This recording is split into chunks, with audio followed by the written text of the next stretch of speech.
जमीन घोटाले केस में गिरफ्तार हुए झारखंड के पूर्व सीएम हेमंत सोरेन को ईडी ने आज रांची के पीएमएलए कोर्ट में पेश किया था। इस दौरान ईडी ने अदालत से हेमंत सोरेन की 10 दिन की रिमांड मांगी थी। हालांकि अदालत ने सोरेन को 1 दिन की न्यायिक हिरासत में भेजा है।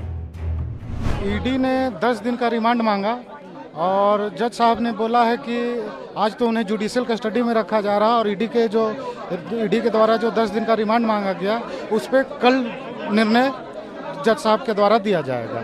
आज उन्होंने डिसीजन को रिजर्व रख लिया, ऑर्डर को रिजर्व रख लिया। बता दें कि हेमंत सोरेन ने अपनी गिरफ्तारी को लेकर हाई कोर्ट में चुनौती दी है और फौरन सुनवाई की अपील की थी। वहीं हेमंत सोरेन की गिरफ्तारी का मामला सुप्रीम कोर्ट भी पहुंच गया है।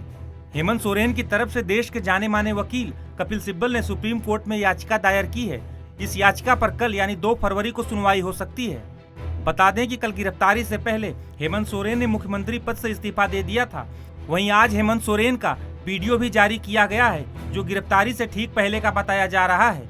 इस वीडियो में हेमंत सोरेन अपनी गिरफ्तारी के बारे में बता रहे हैं। दिन भर हमसे पूछताछ करने के बाद, समय बिताने के बाद सुनियोजित ढंग से मुझे गिरफ्तार करने का उन लोगों ने फैसला सुनाया। और किस विषय पर? ऐसे विषय पर जो चीजें मुझसे जुड़ी ही नहीं है। मुझ पर 8.5 एकड़ जमीन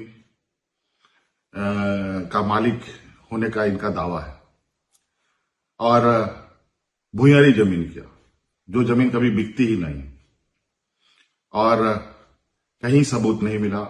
दिल्ली में भी इन लोगों ने छापे मारकर हमारी जो छवि खराब करने की कोशिश की। वहीं हेमंत सोरेन को लेकर बीजेपी लगातार हमलावर है। बीजेपी उन पर जमीन घोटाले को लेकर लगातार आरोप लगाती रही है।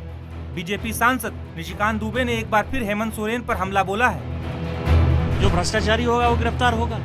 उन्होंने जिस तरह से घोटाले किए हैं, चाहे गिट्टी का, बालू का, मिट्टी का, जिस तरह से धर्मांतरण में उन्होंने बांग्लादेशी घुसपैठियों को अपने यहाँ लाया है, आदिवासियों की संख्या घट रही है। 48 लोगों में से केवल 35 लोग हैं। 35 लोगों में मैंने कहा कि सरफराज अहमद जो घूम रहे हैं उनके साथ वो विधायक नहीं है और हेमंत सोरेन जी जेल में है। तो किन विधायकों के साथ वो सरकार बनाएंगे? सरकार बनाने के लिए तो 42 आदमी चाहिए ना। तो आपको लगता है राष्ट्रपति शासन लगेगा? ये तो गवर्नर तय करेंगे कि कितने लोग हैं। लेकिन मैं ये कह रहा हूँ कि शिबू सोरेन जी उनके साथ नहीं है और शिबू सोरेन जी पार्टी के राष्ट्रीय अध्यक्ष हैं। तो राष्ट्रीय अध्यक्ष का जब तक कि कोई लेटर नहीं आ जाता है, मुझे लगता है गवर्नर साहब को उस समय का इंतजार करना। बीजेपी की तरफ से कोई वेट एंड वॉच की स्थिति? नहीं, बीजेपी कुछ नहीं करेगी। जो तय करेंगे गवर्नर साहब। बता दें कि हेमंत सोरेन की जिस जमीन घोटाले में गिरफ्तारी की गई है वो सेना के कब्जे वाली जमीन की खरीद बिक्री से जुड़ा मामला है।